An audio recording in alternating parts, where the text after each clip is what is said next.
Most stories about World War II begin with soldiers, armies, and nations. But this one begins with a woman who refused to be afraid. A woman who outwitted the Gestapo so many times they put a 5 million franc bounty on her head and still couldn't catch her. A woman who jumped out of planes at night, led thousands of resistance fighters, personally executed traitors, and once cycled 500 kilometers non-stop to save an entire resistance network. Her name was Nancy Wake. To the Germans, she was the White Mouse.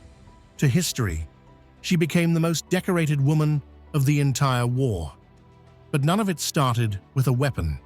It started with a promise she made as a child, a promise she intended to keep. The girl who refused to bow.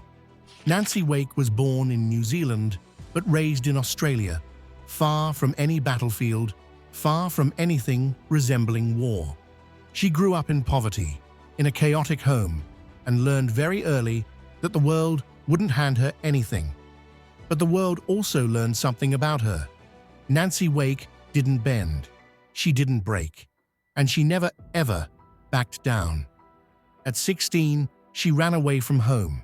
No money, no plan, just pure, ferocious freedom. She worked random jobs, saved whatever she could, and traveled to Europe because she wanted to see the world before it tried to destroy itself again. What she saw in the early 1930s shocked her. She witnessed brown shirt rallies in Vienna. She saw Jewish people beaten and humiliated in the streets, and something in her hardened. She later said, "Any person who saw what was happening and didn't act would be damned." Nancy Wake had just chosen her side: love and the first fight. In France, she found two things: a home and love. She married a wealthy industrialist named Henri Fiocca, a man who adored her fearless spirit. Their life in Marseille could have been peaceful, could have been simple. But history had other plans. When Germany invaded France, Nancy didn't freeze. She didn't hide. She went straight to the fight, joining an escape network that smuggled Allied soldiers, Jewish families, and downed airmen across the border. Her weapons were forged long before the war began: charm, wit, fearlessness, and a smile powerful enough to make any German officer underestimate her. And it worked. It worked so well that the Gestapo gave her a nickname, not because she fought like a soldier, but because she escaped like a ghost. They called her the White Mouse, and she made the name legendary: the Gestapo's most wanted woman. The Gestapo searched for her relentlessly. They tapped phones, raided apartments, interrogated civilians, all for a single woman who was never where they expected her to be. She forged documents. She smuggled people out of France under the noses of heavily armed patrols. She walked calmly through checkpoints with secrets sewn into her clothes. Other nights, she laughed over dinner with Henri as if the world wasn't collapsing. But the walls were closing in. Her name appeared on more and more German lists. Friends disappeared, networks collapsed, and soon, the Gestapo wasn't hunting the White Mouse. They were hunting Nancy Wake specifically, and with a bounty so enormous that betrayal became inevitable. In 1943, she received a warning. "They know your name. They know your face. You must leave. Tonight." Nancy fled, but Henri stayed. He promised he would follow later. Nancy kissed him goodbye and vanished into the mountains. It was the last time she ever saw him. The escape and the loss. Getting out of France was almost impossible. Nancy crossed the Pyrenees on foot, evading patrols, but unstoppable. When she finally reached Britain, she learned the truth she feared most. Henri had been captured, tortured, executed. He refused to betray her. Not a single word. Nancy Wake didn't cry. She didn't collapse. She made a promise instead. She would kill as many Nazis as she could, for Henri, for France. For every life destroyed by the regime, he refused to serve.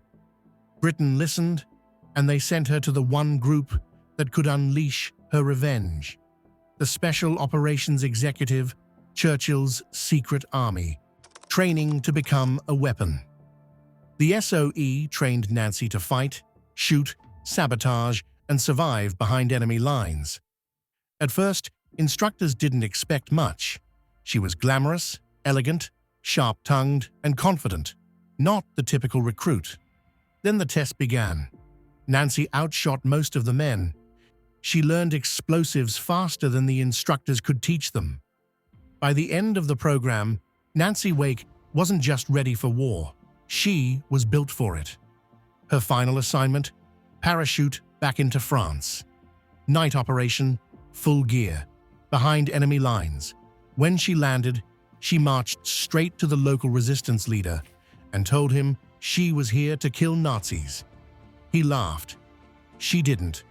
Within weeks, she commanded thousands of Maquis fighters, and the Germans had no idea what was coming: sabotage, vengeance, and the cycle ride from hell.